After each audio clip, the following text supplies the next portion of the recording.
여러분 안녕하세요. 안녕하세요. 세자매를 함께 보고 와서 이야기를 해보려고 합니다.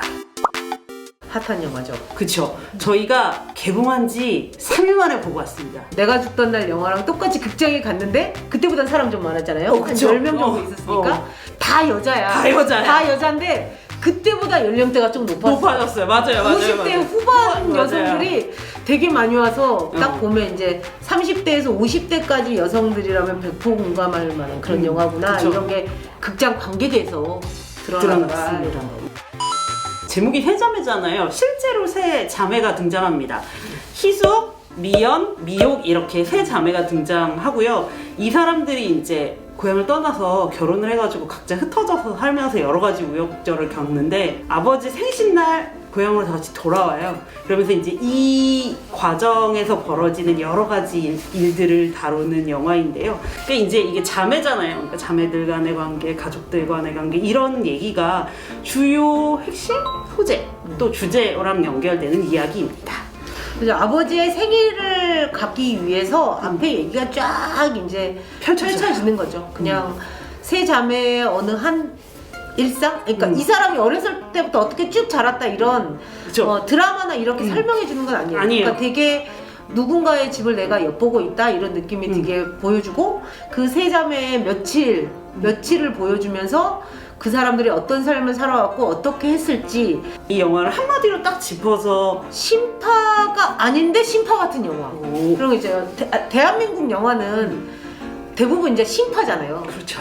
드라마인 경우 끝이 대부분 심파로 끝나죠. 어떻게든 한국형 엔딩을 하기 위해서 심파로 눈물 줄줄줄줄 만드는 그런 게 특징인데 이 영화 심파 아니에요. 심파 아니야. 근데 영화 보는 내내 줄줄줄줄줄 울어. 그래서 심파가 아닌 영화를 보고 이렇게 울 수 있다니. 끝날 때까지 한 번도 안 울고요. 진짜? 한마디 한 방울도 안 울고 마지막 장면에 엔딩 크레딧 올라갔을 때 한 번 울었거든요. 그래서 저는 약간 이 영화는 심파라기보다는 가족과 가족들 간의 관계에 대해서 굉장히 극사실주의에 가깝게 딱 포커싱을 맞춰가지고 그린 영화다. 울기는커녕 너무 답답해가지고 상영관에서 튀어나갈까 말까 나갈까 말까 영화를 보는 나갈까 내내 말까. 욕이 좀 나오긴 해요. 계속 중간에 뭔가 막 그러면서 욕도 나오는데 그러면서 저는 되게 많이 줄줄줄 울었어요. 그러니까 이 감독의 전작을 본 사람들은 알겠는데 이 사람 되게 극사실주의 영화를 하는 사람이거든요. 제가 이 감독을 어떻게 알게 됐냐면 해피 버스데이를 봤어요.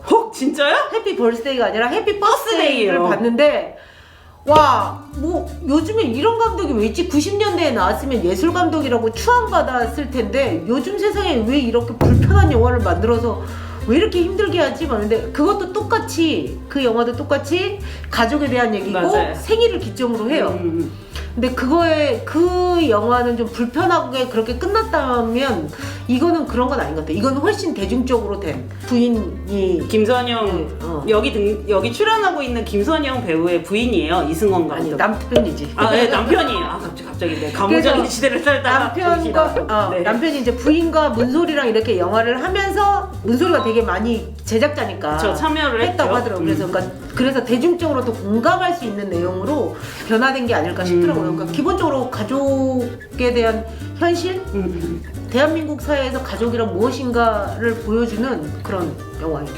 그 영화가 극사실주의라서 그런지 모르겠는데 계속 영화를 보는데 누가 나한테 계속 고구마를 먹여. 이게 밤고구마를 물도 없이 계속 먹이는 거예요. 그래서 이 고구마를 제가 한 80분 동안 계속 고구마를 먹었다고 생각했어요. 이게 그러니까 계속 막 답답하잖아요. 그러니까 일어나서 나가고 싶고 일어나서 나가고 싶고 일어나서 나가고 싶다가 여기까지 한 95%까지 올라오니까 네가 나한테 언제까지 고구마를 주나 내가 끝을 본다 이 생각이 드니까 딱 안 나오고 싶은 거예요. 그러다가 95가 98이 딱 되면 갑자기 확 나는 거예요. 왜 이러지? 이러면 빵 터지게 해줘. 그러니까 뚜껑이 확 열릴 것 같은 순간이 딱 되는데 뚜껑이 열릴 것 같지만 끝엔 뚜껑이 또 닫혀요. 그리고 나서 고구마가 하나도 안 내려가거든요. 고구마는 여기 이렇게 있어요. 근데 고구마가 체하는 건 아니고 극장 문을 열고 나온 순간부터 계속 고구마가 굉장히 느린 속도로 소화가 돼. 천천히 소화가 되는 기분이에요. 그 소화가 되는 동안 그리고 나를 생각하게 되는. 어제 같이 영화를 봤는데 오늘까지 그 영화가 제 어깨에 이렇게 딱 손을 짚고 쭉 따라오는 느낌이에요. 본 저로 하여금 굉장히 많은 공감을 이끌어낸 영화라는 말이 되기도 해요. 근데 엄청 재밌거나 쾌활하지는 않습니다. 그 점은 미리 말씀드립니다. 그래서 저는 공감 능력이 뛰어나서 그런가? 저는 영화를 보는 내내 답답하다기보다 그냥 동네 아줌마 누구랑 같이 술 한잔하면서 그 사람 얘기를 듣는 느낌 있잖아요. 그러면서 사람들이 자기 아주 속 깊은 얘기는 하지 않지만 막 이제 자기 인생에 있었던 이런저런 얘기를 하잖아요. 그런 얘기를 나한테 계속 들려주는 것 같더라고. 그래서 아 그렇구나 하면서 그 사람들이 좀 다 뭐랄까? 이해가 되는 거 있잖아. 아 쟤는 저렇구나 뭐 이러게 돼서 모든 사람들의 얘기에 눈물을 줄줄 흘렸어요. 그러니까 만약 이제 실제로 이렇게 안 났으면 내가 엄청 오지랖 떨었겠지. 아 너 왜 그렇게 살아? 아 그러지 말라고. 막 내가 나가서 처리해줄게. 막 이랬을 텐데 그 사람이 나한테 막 얘기하니까 가만히 쳐다보면서 이제 욕하죠. 아씨 왜 저래? 때리지 그랬냐? 이러면서 근데 이 영화도 때려야 된다고. 이 영화도 그러니까 예고편이 약간 사기치는 영화 같아요. 아니 이게 포스터가 약간 사기치는 영화인 게 보면 표정이 약간 편하기도 하고 혀한 미소를 짓고 있거든요. 그럼 우리 딱 느낌에 세 자매가 펼치는 왠지 명랑활극 약간의 코미디 이런 느낌이 들잖아요. 나는 포스터를 보고 포스터 자체는 좀 약간 예술 영화 같겠다 이렇게 생각했는데 뭐 그래서 약간 그 사람들의 자기 인생 얘기인가 보다 이렇게 하고 영화를 보고 나서 예고편 봤는데 예고편이 뭐야? 쓰레기 봉투를 드려요? 지금 전화 통화하고 있잖아요. 저기 묘가 네가 왜 쓰레기야? 안녕하세요. 뭐해? 야 창피해? 그건 정말 코믹 활극 같은 느낌이었거든요. 거의 이런 식으로 사기치면 안 그런데 됩니다. 뭐 예고편을 왜 이딴 식으로 만들었지? 이거 도대체 사람들한테 그걸 기대하고 간 사람들은 정말 아닌 영화였던 것 같아요. 네, 자매들 하면 뭐가 떠오르나 생각해 보니까 명작 있지 않습니까? 작은 아시대. 이게 장은아 씨도 되게 좋아해. 저 진짜 좋아해요. 저도 자매가 있어서 그런지 자매들 얘기를 좋아하고 그 자매들 중에 누가 나랑 비슷한가 이런 생각을 맨날 하는데 그 분위기랑 전혀 다릅니다, 여러분. 작은 아시대 생각하면서 보시면 안 돼요. 이 영화를 한마디로 얘기하면 그냥 캐릭터의 영화다 이렇게도 할 수 그쵸, 있는 것 같아요. 맞아요. 그러니까 세 자매의 캐릭터가 살려 있는 그리고 이 배우들이 아니었으면 못했을 것 같아요. 저 못 만들 영화다. 배우의 연기가 완전 돋보이고 감독이 어디 인터뷰에서 그 얘기했던데 배우들의 연기로 승부하는 영화라고 캐릭터들이 너무 살아있고 눈빛 하나 뭐 동작 하나 목소리 톤 하나로 아 정말 김선영의 표정이나 문소리 표정 이렇게 그러니까 표정 하나로 사람들이 모든 걸 맞아요. 얘기하는 그래서 대사도 별로 없고 사건도 없고 이런데 내 주변에 이런 사람이 있을 것 같은 게 너무 확 다가오게 연기를 해서 되게 캐릭터 영화인 것 같아요. 그래서 이 영화를 다른 사람한테 추천해야 한다면 뭐라고 하시겠어요? 그냥 가족에 대해서 알고 싶다면 이 영화를 보는 게 좋겠다. 그리고 정말 연기 잘하는 사람들의 막 그 쩌는 연기 보고 싶다. 이럴 때도 이 영화를 꼭 봐야 됩니다. 저는 이렇게 표현하고 싶어요. 문소리는 문소리 했고 김선영 했어요. 아 정말 리얼하고 일상에 뭐 이렇게 드라마틱한 연기가 없는데 이 사람들의 눈빛 표정 하나로 연기를 다 하는 그게 연기, 그러니까 약간 사실처럼 느껴지게 연기를 한다는 얼마나 밀도가 높아야 그렇게 되는지 알 수 있잖아요. 그렇고 약간 저는 장윤주 씨는 원래 모델이고 이제 뭐 진행도 하고 이런데 이 사람이 뭐 이제 자기 인터뷰에서 한 얘기를 들어보니까 영화 관련 과를 졸업했고 또 그동안 그렇게 많이 그랬어. 출연 요청을 받았대요. 근데 전작 베테랑인데 계속 비슷한 캐릭터만 들어오는 것 같아서 안 하다가 이 작품을 좀 고민 끝에 이 작품을 했다고 해요. 근데 저는 연기를 보면서 그런 생각을 했는데 연기 되게 잘하는데?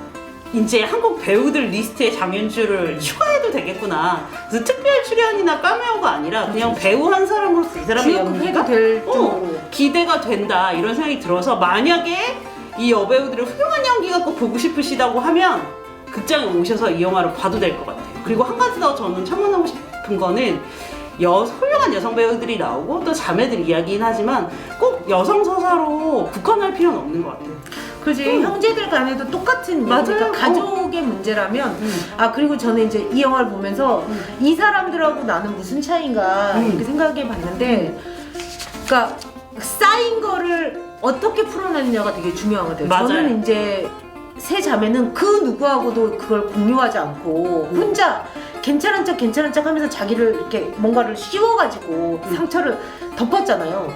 그러니까 인생이 안 풀리고 잘 힘들어서 마지막에 폭발하게 되는 건데 네가 무슨 대장이야? 이러지 말자. 아, 이 사람들만 그런 게 아니라 모두가 그런 경험이 있어. 나만 그런 게 아니라 쟤들도 그런 경험이 있구나 라고 하면서 이제 그런 공감을 통해서 내 상처가 좀 치유된 듯한 느낌?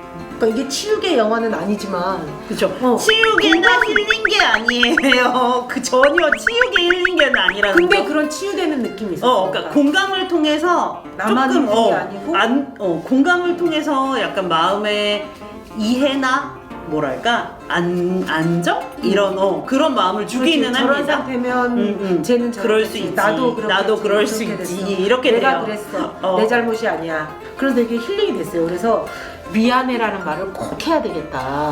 저 그래가지고 이 영화를 보고 나왔는데 제 미안하다고? 동생한테 가서 그 얘기를 해주고 싶은 거예요. 야, 언니가 과거에 막말했거나 소리 질렀거나 얘 상처받았으면 진짜 미안하다 이 말을 하고 싶었는데 어제 집에 동생이 12시 넘어가지고 퇴근해가지고 제가 잠들어서 이게 현실이죠. 잠들어서 못했어요. 나의 거창한 동생 말고 평소에서 1번 또는 2번처럼 괜찮은 척하고 또 혹은 뭔가 문제가 있는데 그걸 막 이렇게 덮으려고 하는 이런 라이프를 좀 지향해야 되겠다. 어느 날 뚜껑이 확 열릴 수도 있겠구나. 맞아요. 막 미친년 소리 들어도 인터뷰를 보니까 김선영 배우 그런 말을 하더라고요. 이 영화에서 무슨 교훈을 얻어가기를 바라지는 않는데 사람들이 다 감정에 되게 둔감하게 사라진다는 거예요. 그리고 자기가 무슨 감정을 느끼고 어떻게 됐는지 이런 걸 잘 알아차리지 못한다는 맞아. 거예요. 그거 되게 어려운 일이더라고. 그래서 이 영화를 보고 울고 웃고 화나고 이런 감정을 마주하고 자기가 그런 감정이었다는 걸 알았으면 좋겠다는 말을 인터뷰에서 남기더라고요. 그래, 맞아요. 우울증이 있는 사람들은 이 영화 보는 게 오히려 도움이 될 수도 있어요. 같이 화내고 같이 답답해하고 같이 좋아하고 이런 과정이 시원 감정이 좀 이렇게 되시는 그러니까 불편하면서도 그런 영화를 보는 감정을 내내 마주하는데 계속 올라와. 맞아요. 도움이 감정이 될 수 올라와서 있을 빵 거예요. 터지는 게 있긴 해요. 마지막으로 제가 그 연출한 감독 얘기를 한마디 하면서 전해드리고 싶은데요. 사과를 좀 했으면 좋겠다는 생각을 한다. 우리 관계, 특히 가족 간의 관계는 진정한 사과를 한다면 많은 걸 바꿀 수 있다고 생각한다. 혹시 우리처럼 이 영화를 보고 가족에 대해서 많은 생각을 하실 수 있다고 하면 집에 돌아가셔서 혹은 가까운 사람에게 미안한 일이 있다면 가서 사과하세요. 꼭 사과해야 된다는 그런 생각을 하게 해주는 영화라는 점. 그 얘기하니까 생각났어요. 사촌 동생이 결혼하기 직전에 자기 엄마랑 얘기하는데 막 뭐 얘기를 하다가 막 펑펑 우면서 엄마 그거 나한테 사과하라고, 그때 왜 그랬는지 나한테 사과하라고 막 엄청 우는 거예요. 그래서 그때는 보면서 이제 제가 아직 철없을 때니까 왜 저래? 막 이랬는데 그게 걔한테는 그게 너무 상처가 되었던 상처여서 거죠. 엄마한테 그 얘기를 들어야 자기가 이제 결혼해서 자기도 엄마가 될 거니까 그치. 그런 거였구나 이런 느낌이 빡 왔어요. 그러니까 잘못은 여러분 사과하세요. 지금이 바로 사과할 때예요. 그런데 네. 가족 간에 사과하기 되게 쉽지 않아요. 되게 힘들어요. 어려운데 맞아요. 어떻게 해야 되죠? 가족 간에 사과 어떻게 해? 노력해야죠. 어쩔 수 없어요. 미안해 이 얘기하기 남편한테 그거 진짜 안 돼. 남편한테 미안해 이 말하기 왠지 자존심 상해. 저는 일단 남편이 없어서 모르겠고요. 일단 저는 엄마한테는 근데 오히려 그러니까 윗사람한테 쉬워요. 엄마한테는 엄마 미안해 라고 잘 돼요. 근데 동생한테 절대 안 되거든요. 그러니까 자기보다 아래에 있는 사람이나 같이 있는 사람 있잖아요. 그러니까 잘안 돼요. 형제지간, 잘 안 돼요. 동생 그리고 자식한테 미안하다고 말하기 쉽지 않아요. 그러니까 여러분 잘못하신 게 있으면 꼭 미안하다고 하시고, 저 같은 경우엔 동생이 편지 써. 아니요, 소름 끼쳐요. 그러면 안 되고요. 일단 저는 동생이 문자? 술을 한 잔 먹고 야 언니가 오늘 고기 사줄게 미안해 그때 잘못했어 이렇게 해야죠.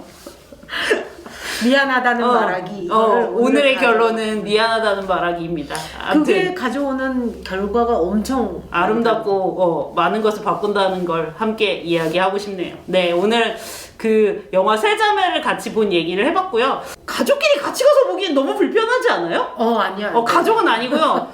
친구랑 같이 같이 보러 가서 야 니네 집 여동생도 그렇지 않냐?